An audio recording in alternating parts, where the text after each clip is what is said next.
Denge gel, Denge Kurdistaniye.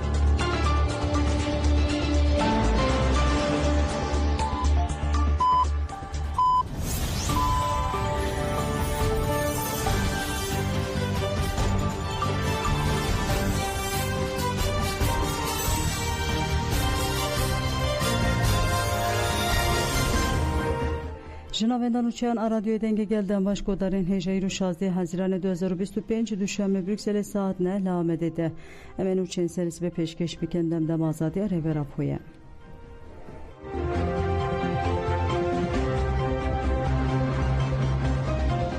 پلاتفورما کدو دموکراسی آمده لطاق اوفیسی داخویانی اکدا برده که پلاتفورم محمد اوکتای داخویانی خوانتی گود بانگایشی جواکا دموکراتیکا ریبر اپوکو 27 سبات دکر کنگره دو زمینا پیکی که هتل دارخستان او خوافیسی کر تیو وانگاوین دیروکی ارتشا ترک ایریشن نسر جوانه کرد دومینه محمد اوکتای ایریشن نسر قادن گری لوکی ایریشن جبو خراک کرنا پیواجوی نرخاندو گود ایریشن هیلی تجمافه هیویه ev ایریشن پرووکاتیفن دوی دمل دست ورن روستاندن اوکتای بالکشان سر شهر اسرائیل ایران جو گود ev شهر نشان داده که دوی ام خطا تکوشین آوا بکن و لطیجی شهر خزانه و ظلمه و کهوی آزادی و جواکا دموکراتیک بپارسن لطیجی شهران نپیکانه که ام به ریه کدن بمشن اوکتای بانک مرکزی که که ایریشان شهر مزار بکن و بانگا رایدارن کرکو پیواجی دمشین کرکو برپرسیاری خواه بجهمینه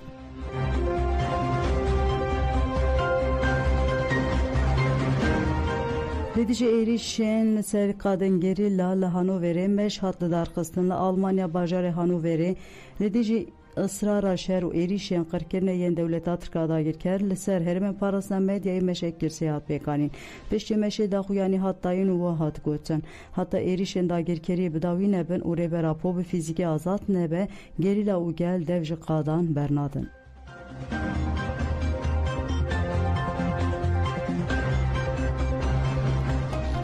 Mersa Juvanana HDK Banka Tekuşina yek bu ikir Mersa Juvanana Kongre Demokratika gelen HDK jibudu rojan navça İstanbul kağıthane konferans ekredarxız. Konferans bu peşandana sinevizyona liser berxwadana kobane despekir.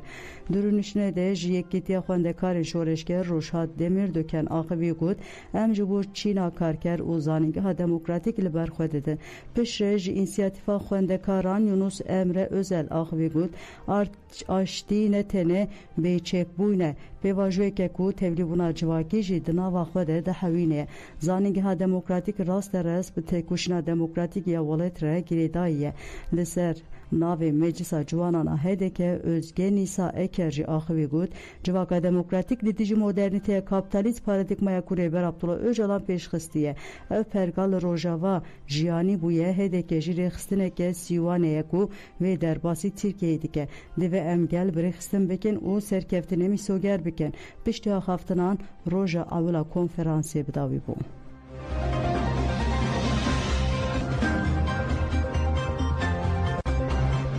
Jizaningi ha Brüksel'e ya azat doktor yalnız şun revşal hereme u erişa İsrail yaliser İran'e janeferenir khan doktor Yasin Sunca Balkşanser tekoşna salin 2020 ku be duruş merjin jiyan azadi despeker u ha devam ker İran ji Hündür ve jî lawaz bûye. Ji bo vê jî moleyên desturda ku kesekî weke Mesûd Pêşkiyan ku nêvî Kurd, nêvî Azerî, reformîst û yekî liberal bibe serokkomar.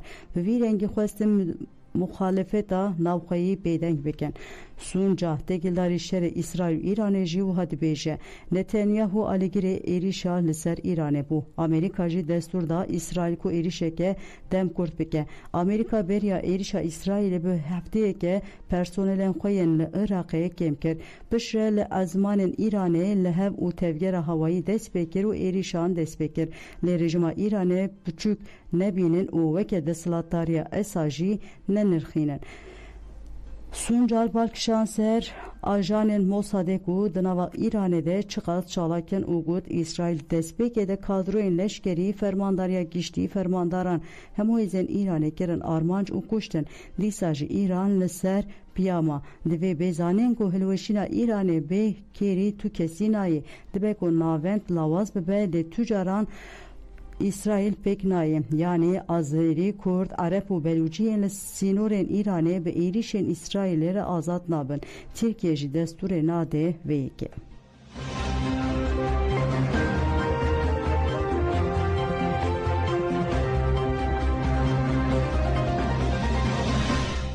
Li Êlihê şanêşîn kete xwarê sê kesan jiyana xwe ji dest da. Çavkanên herêmî ragihan û ku li gundê Bazabûd yê girêdayê Qubûnê ya navçeya Êlihê şanêşîneke avahiyekê kete xwarê û herî kêm sê kesan jiyana xwe ji dest dan. Heman çavkaniyan got ku ji bilî sê kesên mirine, 6 kesên birîndar bûne, rewşa 30 birîndaran jî giran e. Birîndar rakirin nexweşxaneyên cudayên bajêr.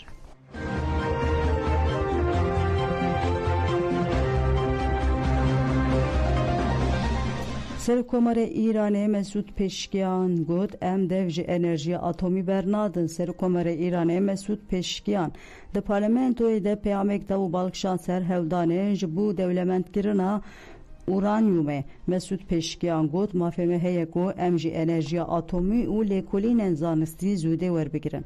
Mafê ti kesî nîne ku vî mafî ji me bistîne. Ji bo pêkanîna vî mafî tirsa me ji ti hêziyê nîne. Serokkomara Îranê da zanin ku ew ne alîgirên şer bûn û ne jî wan şer daye dest pêkirin. Pêşkiyan bank li welatên misliman kir ku dijî zordariya İsraîlê rabin û ji ber ku İsraîl dixwaze welatê İslamê yek bi yek bike hedef.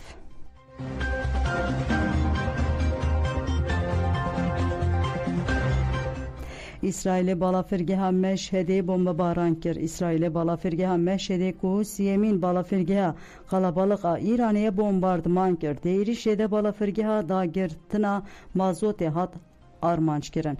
Derbarê êrişê de artêşa İsraîlê li ser medyê dişal daxuyanî da got ev êriş menzîl dirêj bû. Durahiya di nava İsraîl û Meşhedê de 2300 kilometre ne. Di daxuyanî de hat îddiakirin ku li hemberî Îranê serweriya hawayî hatiye bi dest xistin.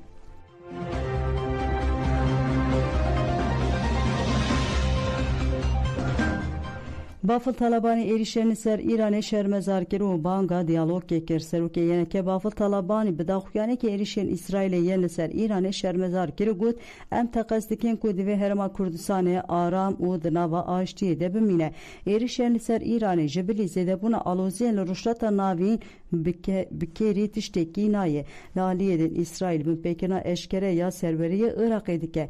Ev kiryar prensîbên yasa û rêzîknameya nav netewî lawaz dikin û gefê li rewşê hassas ya herêmê dixwîne. Em sersaxiyê ji malbatên kesên ku di van êrişan de jiyana xwe ji dest dane re bi taybetî jî ji sivîlên ku vê êşa dijwar derbas dikin re dixwazin. Em bank li civaka nav netewî dikin ku ji bo pêşîgirtina geşedanên zêdetir gavên pêwîst were avêtin. Pêwîstiya gelên rojhilata navîn bi aştiyeke mayînde heye ev jî tenê bi diyalogê dikare pêk were. Hemû hewdanên me ji bo parastina gelê me û aramiya herêmê me ye.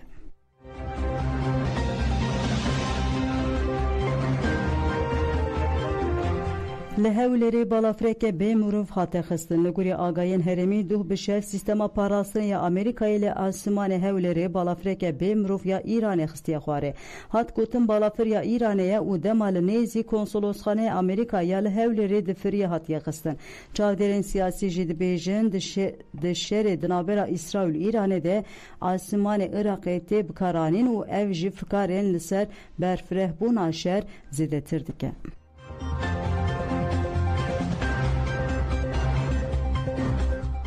Fransa, İngilîstan û Almanyayê teklifa müzakereyan li Îranê kir. Wezîrê Karên Derve Almanya Jon Wappel diyar kir ku tevî Fransa û İngilîstanê teklîfeke hevpar ya müzakereyên lezgîn yên tekildarî bernameya nüklerê li Îranê kirine. Wetambul ji televizyona Arêderê axivî û balkişan ser bernameya nüklerê ya Îranê got weke Almanya, Fransa û İngilîstanê teklîfa müzakereyên tekildarî bernameya nüklerî li Îranê dikin. Em hêvî dikin ku teklîfa me were qebûl kirin. Ji bo ev şer bi awayekî aştiyane were çareserkirin ji bo dewleta Îranê ji bo herêmê İsraîl û Ewropayê nebegef peşgirtin giringe Armanca İsrail'e eve ku reveberial İran'e buguherine mesela esası eve ku peşya çeke nükleri vere girtin ku ve bu İsrail'e ruşlata navin Almanya u tevaya Avrupa'ya gefbe İran'e demeke nezde ev fırsenda müzakereye desta em duhazın şer demildes bedavi bibe.